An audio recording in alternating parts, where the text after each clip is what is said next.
Sir ಯಾವುದೇ ಕಲೆಯ ಅನುಭವ ನಮ್ಮನ್ನ ವ್ಯಕ್ತಿಗತವಾಗಿ ಜೀವನವನ್ನ ಯಾವುದೇ ಕೋರ್ಸ್ ಅಥವಾ ಯಾವುದೇ ಕಲಿಕೆ ನಮಗೆ ಕಲಿಯೋದು ಹೇಗೆ ಅಂತ ಹೇಳ್ಕೊಡುತ್ತೆ. ಈಗ ಸರ್ ಮೋಸ್ಟ್ಲಿ ಕ್ಯಾಮ್ರಾ ಫಸ್ಟ್ ಹಿಡ್ಕೊಂಡಾಗ ಇದ್ದ ಕ್ಯಾಮ್ರಾಕ್ಕೂ ಇವತ್ತಿನ ಕ್ಯಾಮ್ರಾಕ್ಕೂ ಅಜಗಜಾಂತರ ಇದೆ. ಬಟ್ ಕ್ಯಾಮ್ರಾ ಹಿಡ್ಕೊಳ್ಳೋದು ಹೆಂಗಿದೆ ಅಂತ ಗೊತ್ತಿರುತ್ತೆ. ಹಾಗಾಗಿ ನನ್ನ ರಂಗಭೂಮಿಯ ಕಲಿಕೆ ಕಲಿಯೋದು ಹೆಂಗೆ ಅಂತ ಕಲಿಸ್ತು. ಹಾಗಾಗಿ ಈಗ ಅಪ್ಡೇಟ್ ಅನ್ನೋ ವರ್ಡ್ ಇರ್ಬೋದು ಅಥವಾ ಜೆನ್ಸಿ ಅನ್ನೋ ವರ್ಡ್ ಇರ್ಬೋದು, ಇವೆಲ್ಲ ಕಲಿಕೆಯ ಭಾಗವಾಗಿ ಇದನ್ನ ಸತತ ಪ್ರಯತ್ನವಾಗಿ ಮೈಗೂಡಿಸ್ಕೋಬೇಕು ಅನ್ನೋ ಒಂದು ಕಲಿಕೆಯನ್ನ ಒಂದು ಸಾಲಿಡ್ ರಂಗಭೂಮಿ ನನಗೆ ಕಟ್ಕೊಡ್ತಿತ್ತು. ರಿಲೀಸ್ ಡಿಸ್ಟ್ರಿಬ್ಯೂಷನ್ ನಾವೇ ಮಾಡ್ತಾ ಇದ್ದೀವಿ ಆಲ್ ಓವರ್. ಅಂದ್ರೆ ಒಂದು ಲಿಮಿಟೆಡ್ ನಂಬರ್ ಆಫ್ ಸ್ಕ್ರೀನ್ಸ್ ನೋಡಿ, ಅಂದ್ರೆ ಇಟ್ ಇಸ್ ಅ ನಮ್ಮ I don't know if I can use this terminology. Karthik sir ಹೇಳುವಾಗೆ ಎ ಕ್ಲಾಸ್ ಸಿನಿಮಾ ಅಂದ್ರೆ ಒಂದು OTT ಸಿನಿಮಾ ಅಥವಾ ಮಲ್ಟಿಪ್ಲೆಕ್ಸ್ ಸಿನಿಮಾ ಅಂತ ಒಂದು ಬ್ರ್ಯಾಂಡ್ಸ್ ಇದೆಲ್ಲ ನಮ್ಗೆ ಗೊತ್ತಿಲ್ಲ ಸರ್, ಕೇಳಿದ್ರೆ ಹೇಳ್ತೀರ. ಹೌದು ಇದ್ದಾರೆ, ಅದಿದ್ದಾರೆ. ಮಾಲ್ಗಳನ್ನ ಹೆಚ್ಚು ಕಾನ್ಸಂಟ್ರೇಟ್ ಮಾಡ್ತಾ ಇದ್ದೀವಿ.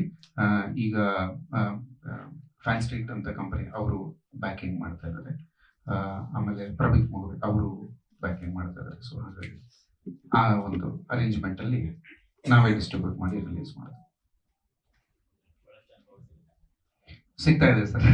ಮಾಡೋದೊಂದು ಅನುಭವ ಆದ್ರೆ ಮಾರೋದು ಇನ್ನೊಂದು ಅನುಭವ ಅಂತ ಇದೆಲ್ಲ ನಮಗೆ ಗೊತ್ತಿರ್ಲಿಲ್ಲ, ಈಗ ಕಾಣಿಸ್ತಾ ಇದೆ. ಇವಾಗ ಸದ್ಯ 2 months ಬ್ರೇಕ್ ಅಲ್ಲಿ ಇದ್ದೀನಿ, but continuing to be in IT sir, continuing to be in IT. ಆಮೇಲೆ ಮಿಥುನ್ ಬಗ್ಗೆ ಇನ್ನೊಂದು ಹೇಳಬೇಕು, ಒಂದು ವಿಷಯ ನಾನು ಶೇರ್ ಮಾಡಬೇಕು. ಮಿಥುನ್ ಒಂದ್ ದಿವಸ ನಾನು ಫೋನ್ ಮಾಡ್ಬಿಟ್ಟು, ಮಿಥುನ್ ನಾಳೆ ಬೆಳಗ್ಗೆ ಒಂದು ಮಾವಿನ ಹಣ್ಣು ಬೇಕು ಅಂತ ಹೇಳಿದೆ. ಆಫ್ ಸೀಸನ್ ಮಳೆಗಾಲದಲ್ಲಿ, ಸರ್ ಮಾವಿನ ಹಣ್ಣಿಂದ ತರೋದು ಇಲ್ಲ, ಮಾವಿನ ಹಣ್ಣು ಇಟ್ಬಿಟ್ಟು ಈ ತರ ಇಟ್ಟರೆ ಶೂಟ್ ಚೆನ್ನಾಗಿ ಕಾಣುತ್ತೆ, ಬಿಕಾಸ್ ಆ ಮಾವಿನ ಹಣ್ಣಿನ ಫ್ಲೇವರ್ ಬೇಕು. ಮಾರನೇ ದಿವಸ ಬುದ್ಧಿವಂತಿಕೆ ನೋಡಿ, ಈ will never say no to anything. ಮಾರನೇ ದಿವಸ ಒಂದು ಟೆನ್ನಿಸ್ ಬಾಲ್ಗೆ ಗ್ರೀನ್ ಕಲರ್ ಬಟ್ಟೆ ಸುತ್ಕೊಂಡ್ ಬಂದ್ಬಿಟ್ಟಿದ್ದಾರೆ. ಸರ್ CJ ಮಾಡೋಣ ಸರ್ ಅಂತ ಸರ್ ಹಣ್ಣು ತರ ಕಾಣಬೇಕು ತಾನೆ ಅಂತ. ಸೊ ಬಟ್ ನಾನು ಒಂದು if I can take a minute, ನಮ್ಮ ಟೀಮ್ ಸರ್ ಅವರೆಲ್ಲರೂ ನನ್ನ ಬಗ್ಗೆ ಮಾತಾಡಿದ್ರು. I think the credit goes to the entire team. ಇಲ್ಲಿ ವಡಿನಗದ್ದೆ ಗಣಪತಿ ಹೆಗಡೆ ಇದ್ದಾರಲ್ಲ, ಇವರು ತಮ್ಮ ಎಂಟೈರ್ ಜೀವನವನ್ನ ಕಾಡು ಬೆಳೆಸೋದಕ್ಕೆ ಡೆಡಿಕೇಟ್ ಮಾಡ್ಬಿಟ್ಟಿದ್ದಾರೆ. ಅವರು ವೈವಾಹಿಕ ಜೀವನವನ್ನ ನಡೆಸ್ತಾ ಇಲ್ಲ, ಬೈ ಚಾಯ್ಸ್ ನಕ್ಷತ್ರವನ ಅಂತ ಒಂದು 10,000 ಗಿಡಗಳನ್ನ ನೆಟ್ಟಿದ್ದಾರೆ. ಕಾಡಿಗೆ ಹೋಗಿ ತಾವೇ ಬೀಜಗಳನ್ನ ಆರಿಸ್ಕೊಂಡ್ಬಂದು ನೆಡ್ತಾರೆ. ನಮ್ಮ ನಾಗೇಶ್ವರಿ ಹೆಬ್ಬಾರ್ ಅವರು, ನಾನು ಅವ್ರಿಗೆ ಅಂದಿದ್ದೆ ಪ್ರೊಮೋ ಶೂಟ್ ಮಾಡ್ತಾ, ಅವ್ರ ಮನೆಗೆ ಹೋದ್ರೆ sir I don't know if I can share that, ಹೇಳ್ಬಿಡ್ತೀನಿ ಬಿಡಿ, ಕೊಟ್ಟಿಗೆ ಹೋಗಿ ಸಗಣಿ ತೆಗಿತಾರೆ, ಕಸ ಗುಡಿಸ್ತಾರೆ. ನಾನಂದೆ ಆ ಥರದಲ್ಲೇ ಪ್ರೊಮೋ ಶೂಟ್ ಮಾಡೋಣ ಅಂತ. ಅದಕ್ಕೆ ಬೇಡ ಸರ್, ಇಲ್ಲ ಹಂಗೆ ಸರಿ ಅಂತ. We are plan to shoot that promo where ಅವ್ರ ಮನೆಗೆ ಹೋದ್ರೆ ದನ ಸಗಣಿ ತೆಗಿತಾರೆ.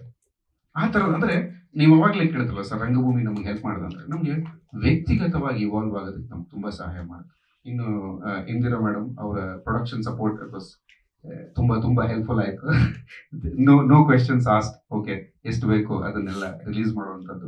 ಆಮೇಲೆ ಹರಿಣಿ ಮೇಡಮ್ಗೆ ನಾನು ಸ್ಪೆಷಲ್ ಥ್ಯಾಂಕ್ಸ್ ಹೇಳಲೇಬೇಕು.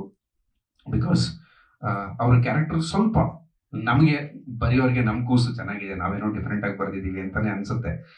ಬಟ್ ಅವ್ರು ಅದನ್ನ ಅಕ್ನಾಲೇಜ್ ಮಾಡಿದ್ರು, ಇಲ್ಲ ನಾನು ಮಾಡಿರೋ ಕ್ಯಾರೆಕ್ಟರ್ಗಳಿಗಿಂತ ಸ್ವಲ್ಪ ವಿಭಿನ್ನವಾಗಿದೆ ಅಂಡ್ ತುಂಬಾ ಕಾಟಾನು ಕೊಟ್ಟಿದ್ದೀನಿ ಮ್ಯಾಮ್ಗೆ, ಮ್ಯಾಮ್ ಇದು ಹಿಂಗೆ ಬೇಕು, ಇಲ್ಲ ಹಿಂಗಲ್ಲ, ಇದು ಎಮೋಷನ್ ಜಾಸ್ತಿ ಆಗ್ತಿದೆ. ಸೊ ಬಿಕಾಸ್ ಅವರ ಕ್ಯಾರೆಕ್ಟರ್ ಸೈಕ್ಯಾಟ್ರಿಸ್ಟ್ ಕ್ಯಾರೆಕ್ಟರ್ ಆಗಿರೋದ್ರಿಂದ ಈ ಡಾಕ್ಟರ್ಗಳಿಗೂ ಒಂದು ಈ ಎಮೋಷನಲ್ ಅವರ್ಸಿಟಿ ಇರುತ್ತೆ. ತುಂಬಾ ಭಾವುಕರಾಗಿ ಮಾತಾಡಲ್ಲ ಅವರು, ತುಂಬಾ ಪ್ರಾಕ್ಟಿಕಲ್ ಆಗಿರ್ತಾರೆ, ಬಟ್ ಎಟ್ ಕಂಪ್ಯಾಷನ್ ಒಂದು ಕರುಣೆ ಇರುತ್ತೆ.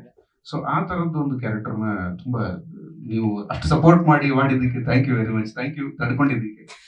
ಆಮೇಲೆ ಮ್ಯೂಸಿಕ್ ಸಂವತ್ಸರ, ನೀವು ಇನ್ನೂ ಮುಂದೆ ಕೇಳ್ತಾ ಹೋಗ್ತೀರಾ. ಅವ್ರು ಆಲ್ರೆಡಿ ಮ್ಯೂಸಿಕ್ ಬಗ್ಗೆ ತುಂಬಾ ಮಾತಾಡಿದ್ದಾರೆ. It's done a phenomenal job. ಅವರು 3 ವರ್ಷ ವಯಸ್ಸಿದ್ದಾಗಿಂದ ಮ್ಯೂಸಿಕ್ ಅನ್ನ ಪ್ರಾಕ್ಟೀಸ್ ಮಾಡ್ತಾರೆ, 7 ಸಂಗೀತ ವಾದ್ಯಗಳನ್ನು ನುಡಿಸ್ತಾರೆ. ಸೊ ಅದ್ಭುತವಾದ ಮ್ಯೂಸಿಕ್ ಅನ್ನ ಕಟ್ಕೊಟ್ಟಿದ್ದಾರೆ.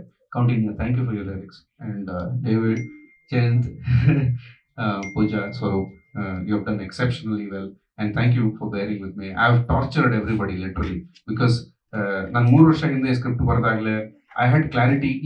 ಇದೇ level we have done caricatures, paintings, ಈ ಕ್ಯಾರೆಕ್ಟರ್ ಇದೇ ತರ ಕಾಣಬೇಕು, ಇದೇ ತರ ನೋಡಬೇಕು, ಇದೇ ತರದ ಬಾಡಿ ಲ್ಯಾಂಗ್ವೇಜ್. ಈಗ ಮ್ಯಾಮ್ಗೆ ಒಂದು ಕಾಟ ಕೊಟ್ಟಿದ್ದೆ, ಮ್ಯಾಮ್ ನೀವು ಸುಮ್ಮನೆ ಮಾತಾಡೋಕ್ಕಿಂತ ಕಾಫಿ ಕುಡಿದು ಕೆಳಗಿಟ್ಟು ಕಾಫಿ ಚೆನ್ನಾಗಿಲ್ಲ ಅನ್ನೋದೊಂದು ಎಕ್ಸ್ಪ್ರೆಷನ್ ಕೊಡ್ತಾ ಮಾತಾಡಿದ್ವಿ. ಲೈಕ್ ಎಲ್ಲಿಂದ ತಗೊಂಡ್ಬರ್ತೀವಿ. But she delivered it so beautifully, ಅಷ್ಟು ಸುಂದರವಾಗಿ ಅದನ್ನ ಮಾಡಿದ್ರು. ಆ ಇರಿಟೇಷನ್, ಸೀರಿಯಸ್ ಡೈಲಾಗ್ಸ್, ಮಧ್ಯದಲ್ಲಿ ಕಾಫಿ ಕುಡ್ಕೊಂಡು ಕಾಫಿ ಇಷ್ಟ ಆಗ್ತಿಲ್ಲ, ಸೊ ಇದನ್ನೆಲ್ಲ I think thank you for being, ಅವ್ರಿಗೆ ತುಂಬಾ ಈಸಿ ಅದು. So thank you for being a strong part of the team ma'am. So ಹಾ ಹೌದು, ಅದೀಗ ಅನ್ನಿಸ್ತು. ಹೌದು ಹೌದು, ಅಲ್ಲಿ ತಲೆ ಕೂದಲು ಬಿಟ್ರೆ ಇನ್ನೇನು ಕಾಣ್ತಾನೆ ಇಲ್ಲ. ಹೌದು, ಮೂರ್ ಕಣ್ಣು, ಹೌದು ಮೂರು ಕಣ್ಣು. ಆಕ್ಚುಲಿ ಮೂರು ಕಣ್ಣು ಇಟ್ಟಿದ್ದು ಕೂಡ ರೋಡ್ ಸೈಡ್ ವಿಲೇಜ್ ಪ್ರವೀಣ್ ಅವ್ರು ಮಾಡಿದ್ದದು. ಮೂರು ಕಣ್ಣಿಗೂ ಒಂದು ವ್ಯಾಖ್ಯಾನ ಇದೆ ಸಿನಿಮಾದಲ್ಲಿ, ನೀವು ನೋಡ್ತಾ ಹೋದಾಗ.